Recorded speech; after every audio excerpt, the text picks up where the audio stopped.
Stefon Diggs has emerged as one of the best receivers in football since getting traded to the Buffalo Bills. He's coming off two of the best years of his entire career, and he's still getting in work. We're going to get into his crazy workouts, and I'll show you the crazy things he's been doing this offseason, as well as what the Bills have as far as expectations go for the 2022 NFL season. But before we hop into the content of today's video, if you guys are new to the channel, be sure to subscribe and drop a like on the video if you guys do enjoy it. We're around 400 subscribers away from 3,000, so if you guys are new to the channel, be sure to subscribe. But with all that being said, let's hop into the video about Stefon Diggs and the Buffalo Bills. Now, before we get into Diggs and his crazy offseason work, I want to talk about the Bills last season a little bit and how he got to this stage of one of the best teams in the NFL. The Bills were a force the entire season and ended up with the number 3 seed in the 2021 NFL playoffs. I don't think there was a point during the season where Bills fans were really worried about the team making the playoffs. They were pretty consistent and went on many winning streaks throughout the year, and were really only a couple plays away from being the number 1 seed in the entire NFL. The Tennessee Titans game comes to memory when Josh Allen did a quarterback sneak on 4th and inches, and they just barely didn't get it. The Bills were really knocking on the door and just a few yards away from winning the game against the Titans, so they ended up losing that game by 3 points. And then, of course, the haunted New England game where Mac Jones threw 3 passes and the Patriots still somehow won. And then the very following week against Tampa Bay, they lost in overtime. They had a crazy comeback and just fell short.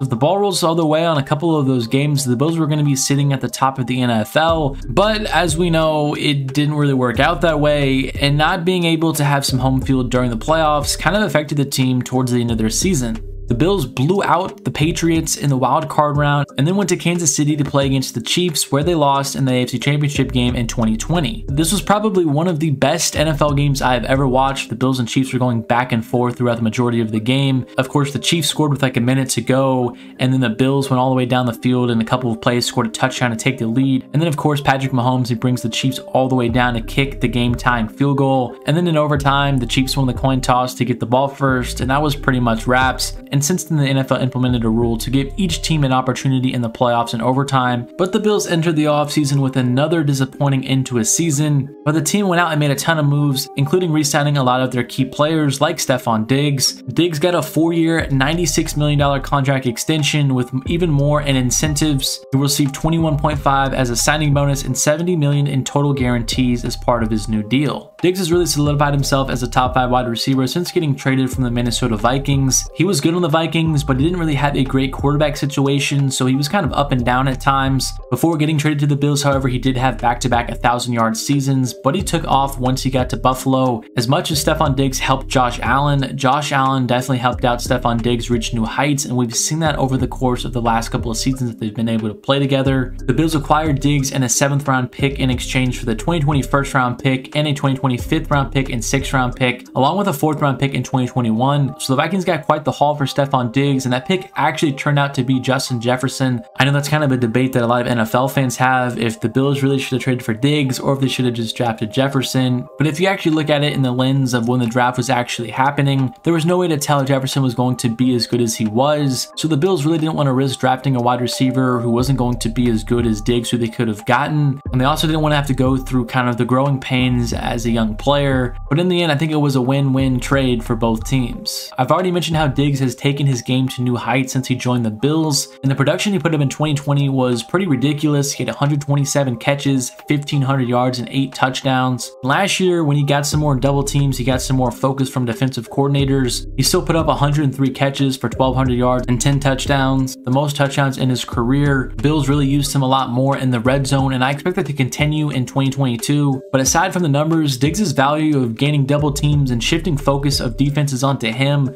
really opens things up for the other wideouts on the team. I really like to reference Gabriel Davis and what he did against the Chiefs in the playoff game, going for 200 yards and 4 touchdowns. The Chiefs really went into that game with the mindset, anybody else can beat us but Diggs. We will live with it if any of these receivers can consistently beat our defense. And it turned out that the Bills wide receivers other than Stefon Diggs were capable of torching their defense, and it was on full display in the playoff game. But let's go ahead and get into some of the workout videos that Stefon Diggs has posted this offseason on his social media accounts. This one is pretty crazy, and it's him really working with his footwork and reaction time, and it's definitely one of those things that looks easier than it actually is. And then you see some more workouts that have him kind of work on his balance. I think that really helps with being able to stay upright on the top of routes and also being able to kind of work the sideline, keep your body control. It's pretty universally known that Stefon Diggs is one of the best route running wide receivers in the NFL, and it's really these clips that show why. He constantly works on his craft as a route runner goes and all the things that go with it as far as footwork and leverage and head fakes and really knowing how to run the correct routes.